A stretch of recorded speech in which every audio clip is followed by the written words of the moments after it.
Good afternoon, Jimmy Kim here, and you're listening to the greatest show on the planet, The Jimmy Kim Show. Today, I'm interviewing Chief Deputy Constable from Harris County, Precinct 5, and former Houston police officer, Brian Harris. And he has a very interesting and fascinating story to tell us today.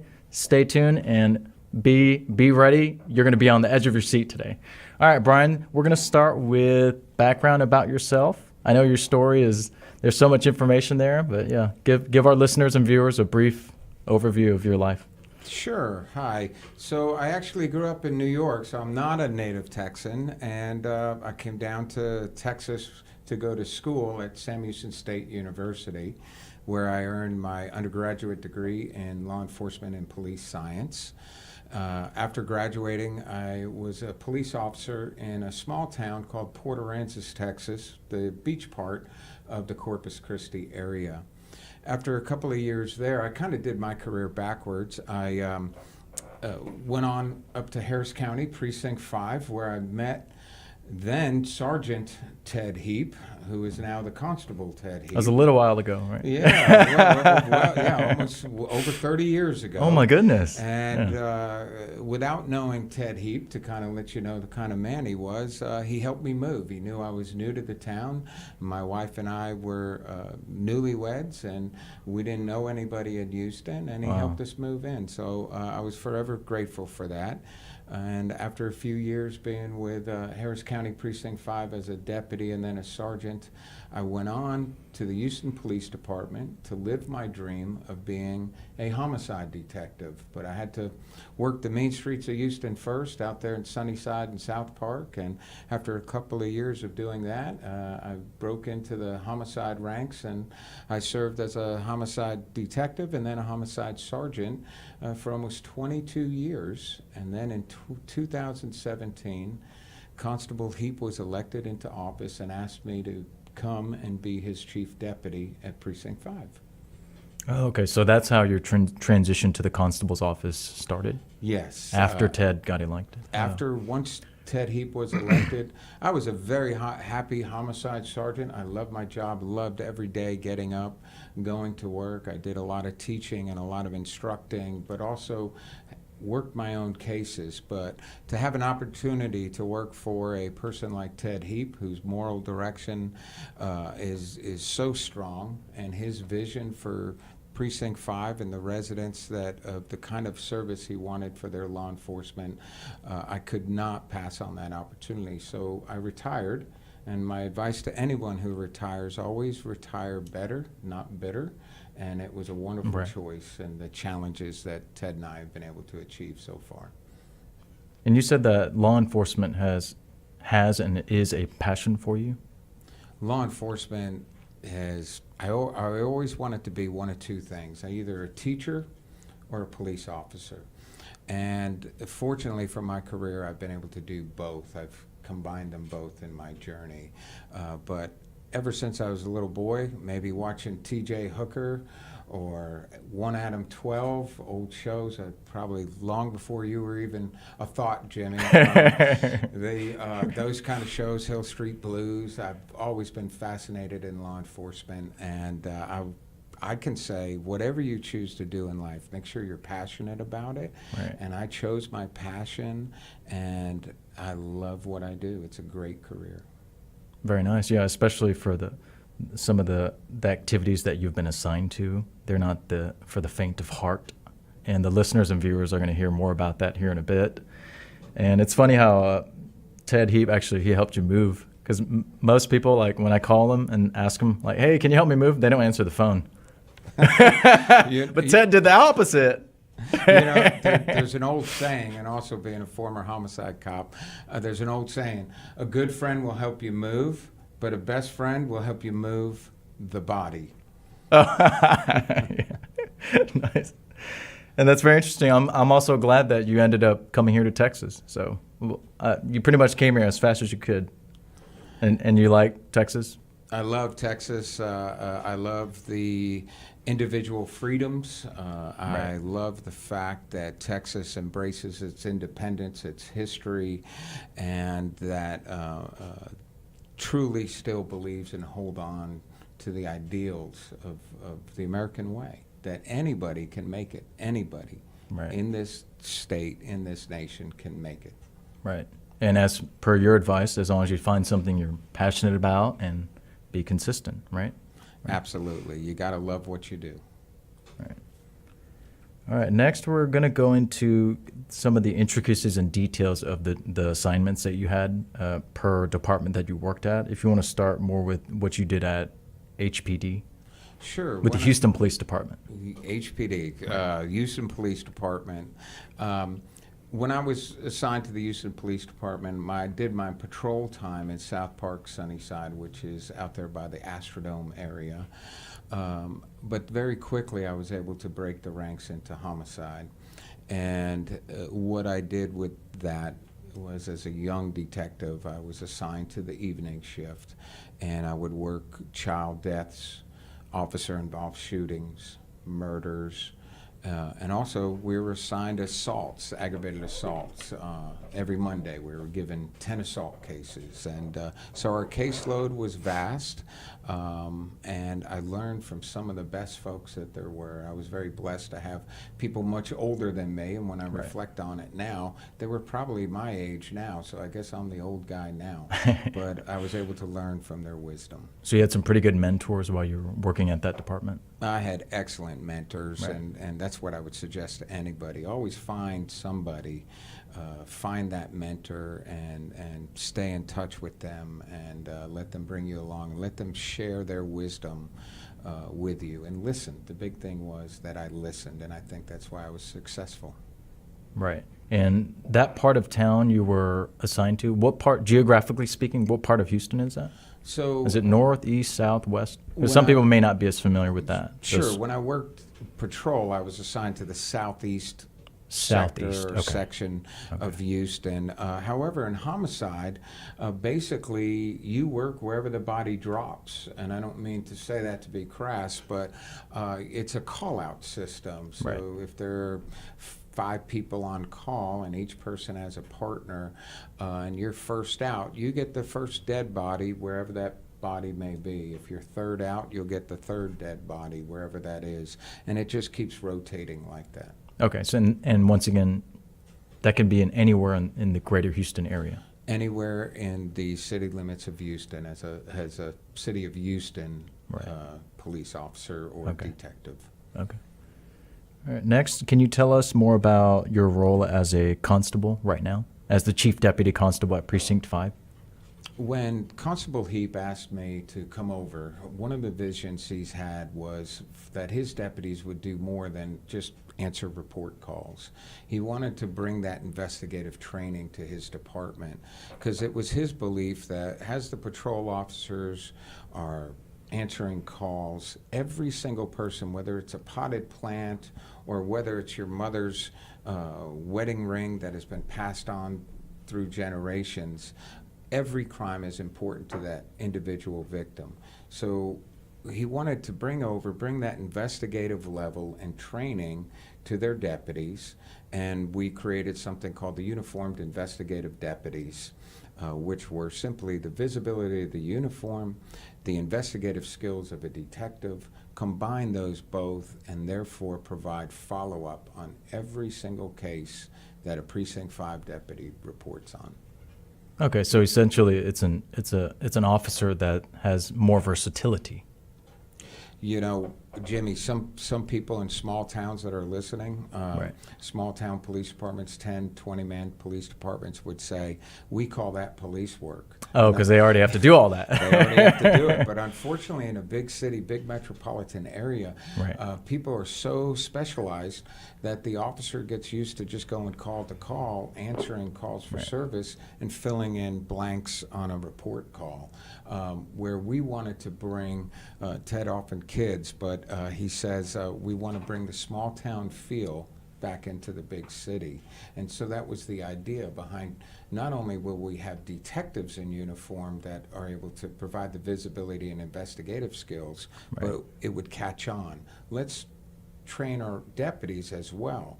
So when a deputy responds to a burglary call on, let's say today, we expect them within the next day or two to follow up with that victim and see if anything if they had any more information. Absolutely.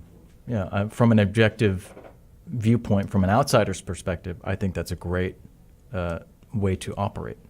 And I'm not just saying that because I'm your friend or Ted's friend, but it provides more thoroughness, It's more effectiveness. It's truly a full service. Right.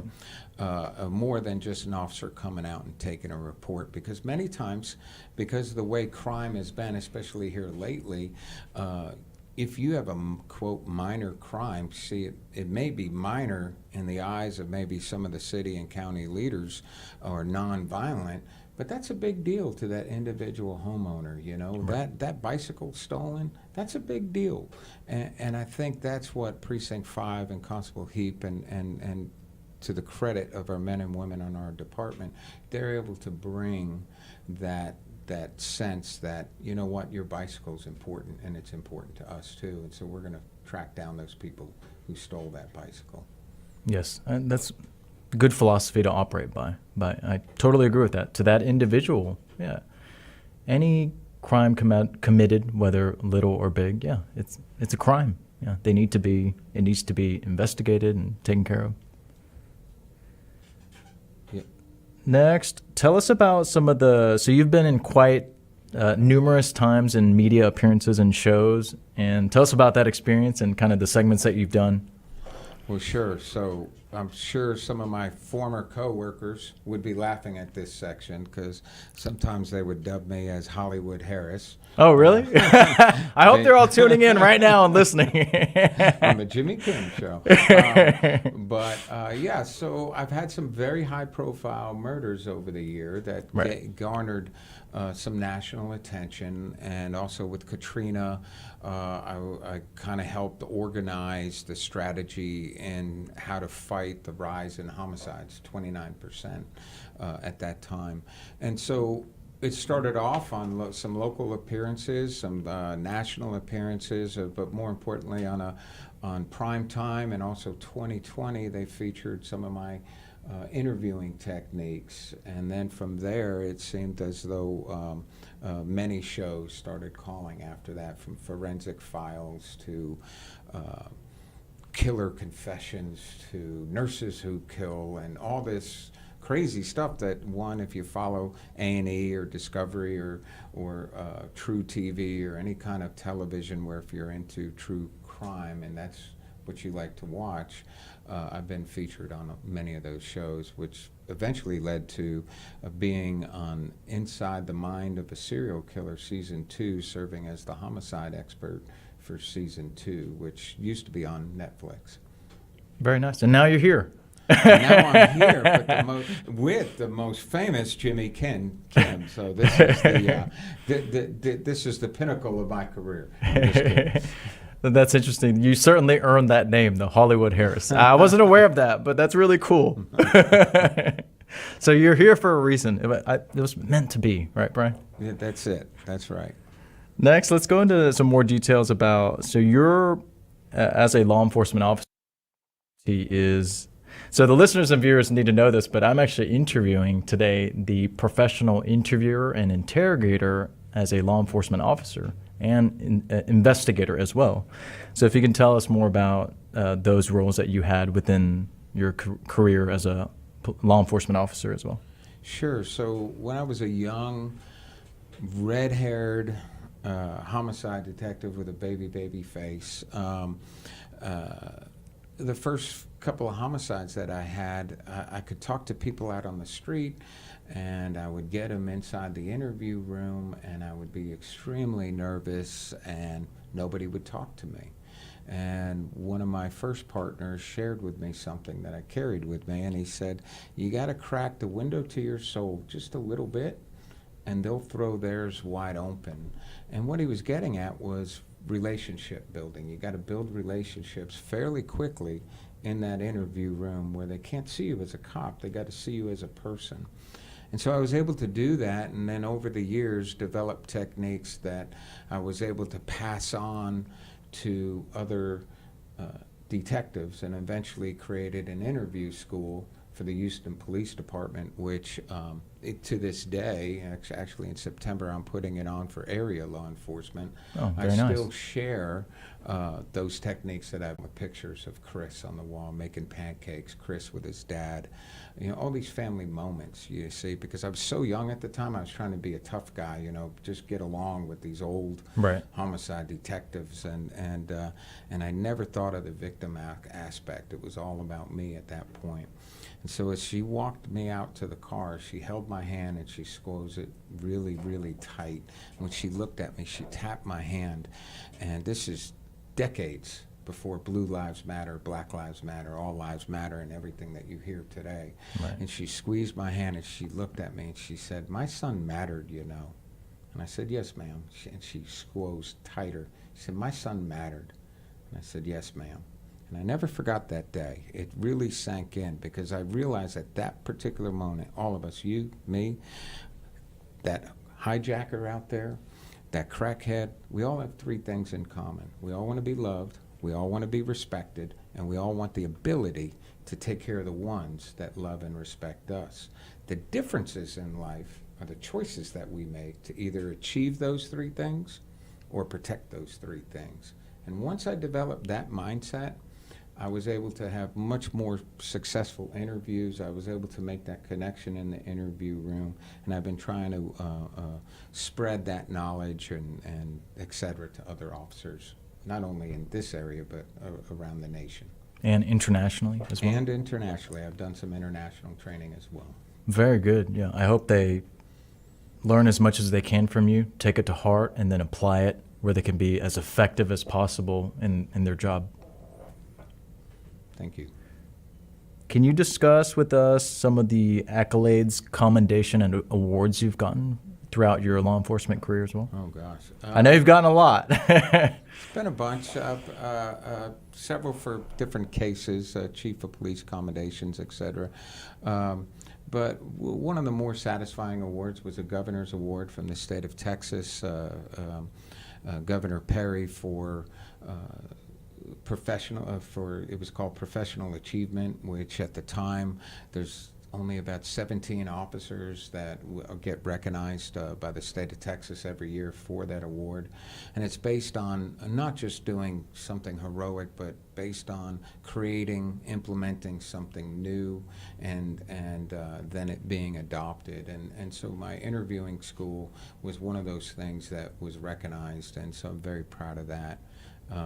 Which by chance, Constable Heap also got the same award years later for creating the Animal Cruelty Task Force. So it was something, you got to create something new, and it's got to be adapted by law enforcement. And so that's one of the awards I was very proud of. Very nice. Well, congratulations on that. Thank I've you. met Brick. He's a nice guy. Do you want to discuss any other awards that you've gotten? Because I know there's so many, but that's pretty much the highlight. That would probably be one of the more Right. better the highlights. The others were a lot of team events from the LTC, La Tercera Crips investigation. We did a 5'9" bounty hunter investigation that killed a Houston police officer back in Game 4 of the World Series in 2005, to the MS-13 investigation, working with a great team of detectives.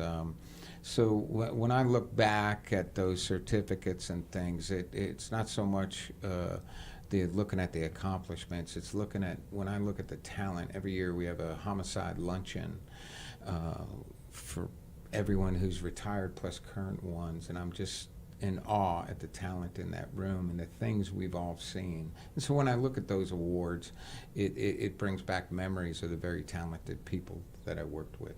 Right. And I want to thank you for your service, as well as everybody at Precinct 5, the department, and all the law enforcement actually in the country. Thank you for your service, and we will continue to support you in however way we can, and whether it's getting a leadership person on air so he can share a story.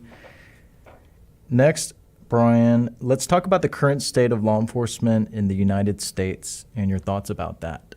Sure. So, first of all, we appreciate that, Jimmy.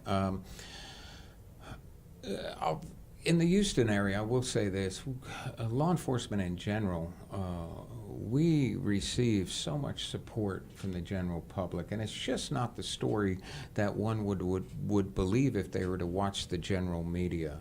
Right.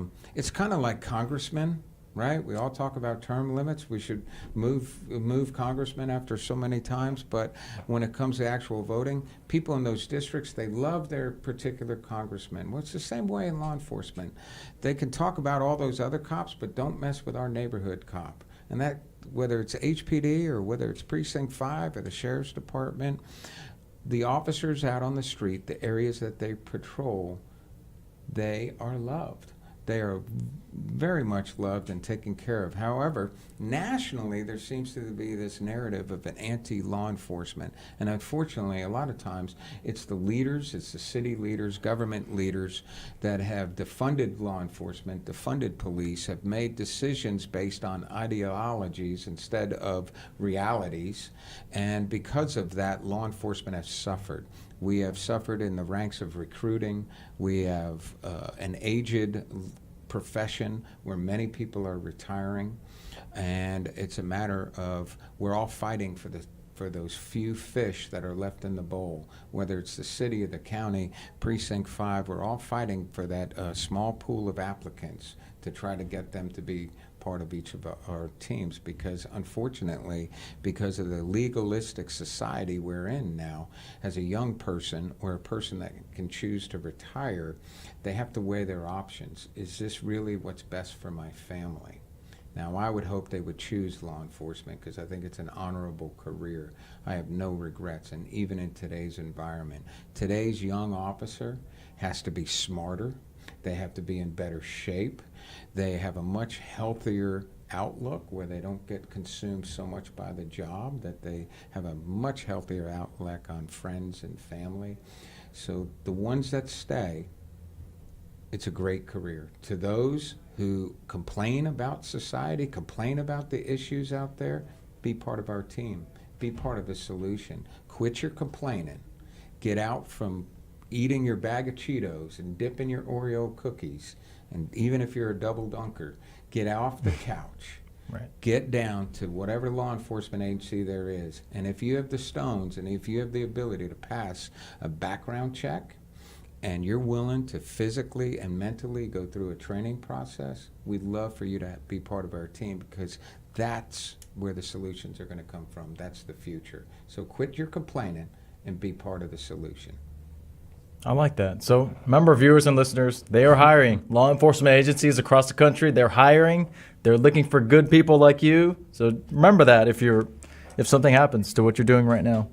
But yeah, I like that solution, Brian, as to how we can change the direction of what's happening right now around the country with law enforcement agencies. And I feel like that to increase the numbers, yeah, that is the best way to get the message across. Tell people how it is a honorable thing to do, and it is a good career path, because a lot of that sometimes is not communicated in other forms of media out there. Think about it. You get to chase bad guys, bad girls, but you know what? You Right. do get to make a difference in the world. You know, there's many people that always say, I wish I could change the world. You know what? Being a cop, you get to change maybe not the whole world, but you have a drastic impact on one person's life. Absolutely. And every person matters. Everybody and makes a matters. difference.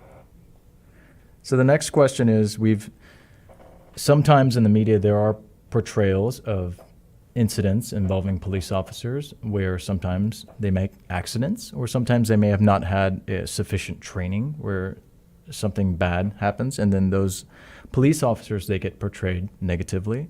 But at the same time, that doesn't mean that all the police officers in the nation are bad people or insufficiently trained as well. Can you share with us your thoughts about that? Sure. So when you see things on the news, and it's story after story after story, it's because they're focusing on the negative. What they don't focus on is that officer who has had to solve problems such as a domestic fight, and they're constantly going out to this one house, and they realize it's because, and I'll just call him Frank, and they realize because Frank, you know what, Frank goes out and he drinks too much, and Frank then wakes up late and gets fired from a job, and his wife gets angry because it's another job and another job. But then a bunch of cops say, you know what, instead of keep going out there after the fact, let's go to Frank's house at 4:30 in the morning, make sure he's awake, and they wake Frank up, and now he goes to a job, and now he's bringing in money, and now his wife and he no longer have those family fights. And that's one example of a small problem that officers might have to deal with, or it's buying school supplies for children, or it's intervening, offering advice. You know, I often tell our young officers, I said, remember, 3 things. You're not that good looking, because you throw on this uniform, there's a lot of temptation that goes your way, and that's why you need that solid foundation of good training, a good faith life, I believe, and good mentors. Because you take that uniform off, you go back to that 7-Eleven or whatever store it is, see if that store clerk or that waitress even recognizes you, right? Right. So we remind them, you're not that good looking. Are you really that smart? Because you're 21, 22, 23 years old, and you're going to have people twice your age, 3 times your age, at the most chaotic time in their life, asking you for advice. And you got to reflect back and remember, you're not that smart. You haven't been on this world long enough, right? So you just got to remain humble, you know. And the third question that we always throw at officers are, if you get hurt or injured in the line of duty, are you and your family or killed well taken care of? And if the answer to that, see, I'm going back to that recruiting question. Right. If the answer to that is no, then don't apply to that agency. Right. But I can assure you, at least in the Houston, Harris County area, particularly Precinct 5, that answer would be yes. Because when you work for Precinct 5, you've joined a family of 400 plus people, right? And the Houston Police Department, 5,000 plus. Sheriff's Office, 3,000 plus.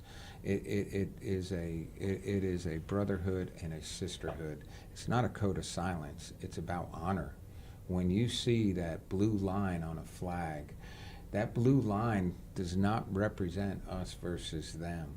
Absolutely It's not. everything Right. above the blue line are the people who have chosen to follow the law and be good, productive citizens. And that blue line stands there protecting you from those who live under the law or who believe they live outside the law. So next time somebody sees that blue line flag, it's not just about police, it's what it represents. And it's not us versus them. That blue line represents the protection, the oath, the honor, and the willing that we as police officers are willing to sacrifice our lives for a complete stranger. Right. That's very enlightening. I didn't even know that that's what that meant. The next thing is, one way we can battle misrepresentation or misportrayal of law enforcement is improving community relations with the police officers and police departments, correct? And I've actually seen Precinct 5 try to do some activities to be able to offer that. Do you also see that as a good solution to kind of bridge the community to the agencies, where they actually, in some cases, may know the first name of the officers that are in charge of certain departments, and and when they need help with something, they can just simply call the department? The community definitely has to be plugged into the law enforcement agency that patrols or takes care of their area. Right. For instance, we have a program called CHAPA, Constable Chaplain Pastor Alliance. And this is Constable Heap's vision, where we have a deputy that networks with pastors in the area. And the main point there is to develop relationships with those pastors to offer an avenue for relationship building with the youth. Very and nice. the various congregations to build trust. And on the flip side, to bring, when I talked about those young officers that haven't been on the world too much, the idea is also to bring that wisdom and the calmness of the pastors and have them interact with our deputies to bring that wisdom to them. They're not cops, but they certainly, cops and pastors and priests, I often say that we all fight and combat evil. We don't get to wear capes, right? Right. We just wear different uniforms, per Right. se. We have different callings, and so they're able to bring their wisdom to our officers as well. So we have the CHOPA program, which is great. We have RAD. You also do coffee with the cop. I've seen those at restaurants. Oh, it's great. I love that. And Yeah. it's I've not actually a- been to one And before. it's not only our department, but they're all over. Many departments. Oh, they have do that for other departments? Coffee with a cop. Yeah, I love And, that. Yeah. You know, people can sit down and just have coffee with a police officer. Right. You know, we'll talk to you. You know. Oh, yeah. Cops love to talk. It's kind of like fishermen, right? We tell our stories, and it's like a big fish story. But And as long as there's coffee and donuts, remember. that's right. Well, you know what? We're in this new age of the millennial policeman, right? And so we're at a department and doing a presentation, and they had coffee and donuts, but it was young officers, and they didn't touch any of the donuts. Only the no gray way. hairs did. They were waiting. They were waiting on their celery sticks. And Oh, carrots, right? So. I would have went for the donut. But we have all kinds. Actually, Precinct 5 has 38 community programs, which are absolutely free to the public, even if we don't service your area. Okay. That from crime prevention to Hero Read, where we put cops in schools and they read stories, and or we can go out to your area, and we're launching. We have. Citizens Teen Academy, where we're embedded in the Spring Branch School District and Harmony Schools, where it's a 12-week program where they get exposed to aspects of law enforcement. But the main magic that happens there isn't so much the exposure to law enforcement, it's the relationship building that takes place. And that's what all these programs are designed to do, is to build that trust, but also that communication. Right. Yeah, I have a personal anecdote on that, because ever since I was pretty young, police officers were my friends. I don't know, it's just kind of been part of my life, and from there on, I knew that, yeah, these are really good people. They're just like our neighbor or our family member. So just because, like I said, there's some media outlets out there that portray them in some other way, for my life, I knew it was never true, because I befriended police officers since I was very young, and that's how I knew. You know what? So it was all about that, what you just said, creating those relationships. Because if that were not there, maybe something would be different, even from my opinion. But I had that exposure to Correct. good police officers throughout, like I said, since I was very young. Well, you know, that just solidifies what I was talking about earlier, about that we all want to be loved, respected, and take care of the ones that love and respect us. And that's the same goes for police officers, right? Oh, We absolutely, have our yeah. families You're and people our as well. children. Yeah, Right. so I appreciate that. Thank you. Tell us, I know that you have a consultancy business as well that you do outside of your job as a constable. Can you tell us about that as well? Sure. So there's a lot of police officers and law enforcement that supplement their income by either road jobs, the guys that you see directing traffic, or in front of a building at certain events, etc.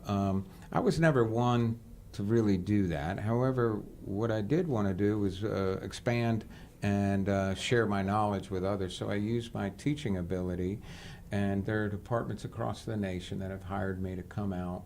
And I got to burn vacation time and comp time and all kinds of time. So it's on my own time, but I go out and I consult with those agencies, either creating investigative units, or more importantly, the agencies that would love to have some kind of interviewing skills. I just got back from El Paso, and out in El Paso, Texas, I taught them child death and officer-involved shooting and basic homicide, and then a couple of days of interviewing. So that is what I do. People hire me as a consultant to come out, or as an instructor to come out and speak. Okay, and you do that international or across the country? You'll be willing to go to other states as well? Oh, I would be more than willing to travel to other states. Right now, I've been to Florida and Arkansas and New Mexico and Texas.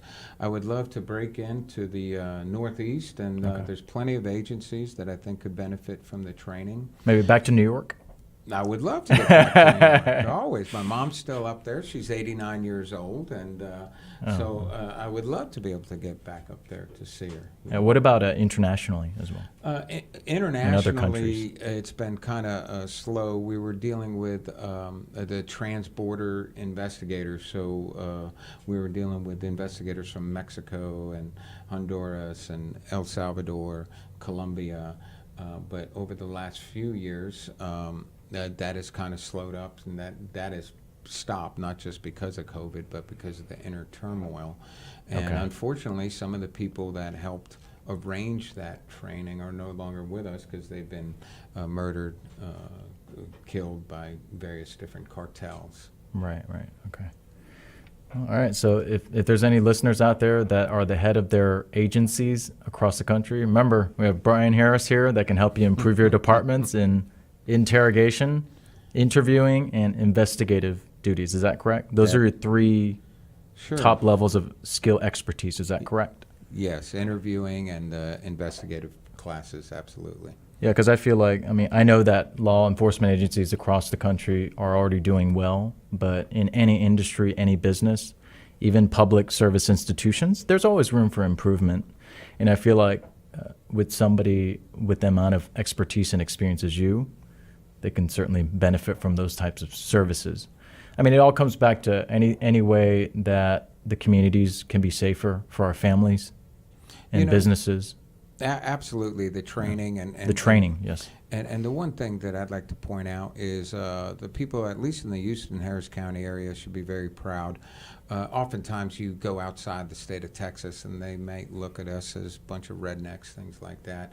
It's just not true. We are so far ahead of the game compared to what I would call your progressive cities of Chicago and New York and L.A. Incidences like what happened in George Floyd, well, I would never be foolish enough to say that could never happen here. The simple training, I would be very shocked if it ever did. It's a new concept to many about intervening.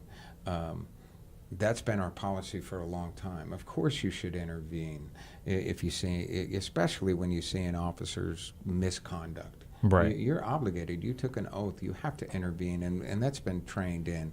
As far as recognizing the signs of delirium with drug overdoses, of what to do, we've been dealing with that since the late 1990s, the mid-1990s. We would never hog tie somebody or have them on their stomach. It's just physically would increase that whole effects of the overdose and the delirium that's taken place.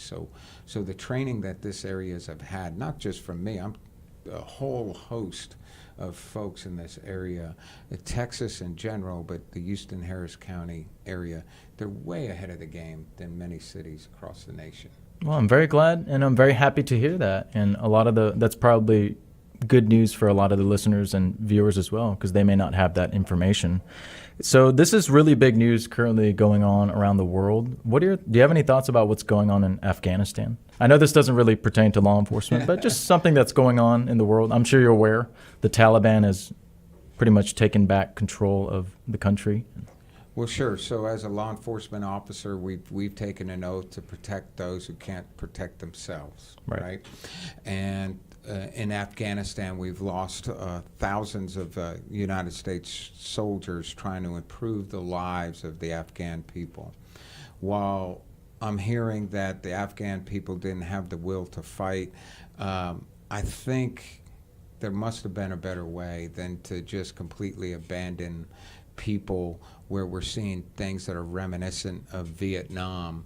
Our nation is better than that. Where is the planning, the tactical planning? If that was a Houston Police Precinct 5, Harris County operation, we would have anticipated those kinds of problems. And you make sure you have the right number of personnel, the right number of firepower in place, and they should have, instead of having the soldiers evacuate first, then the civilians, they should have massive soldiers around that airport or in that town, and make sure everybody who deserved our respect, who served for us, the Afghan folks who've translated our civilian workers. It was our obligation and duty to get them out safely. So somewhere, somebody, we dropped the ball. All right, we're going to wrap it up, Brian, with the last question. I always finish it up with this. 3 tips for our listeners and viewers to be successful in life. 3 tips, successful in life. Your best tips. Treat people with dignity and respect.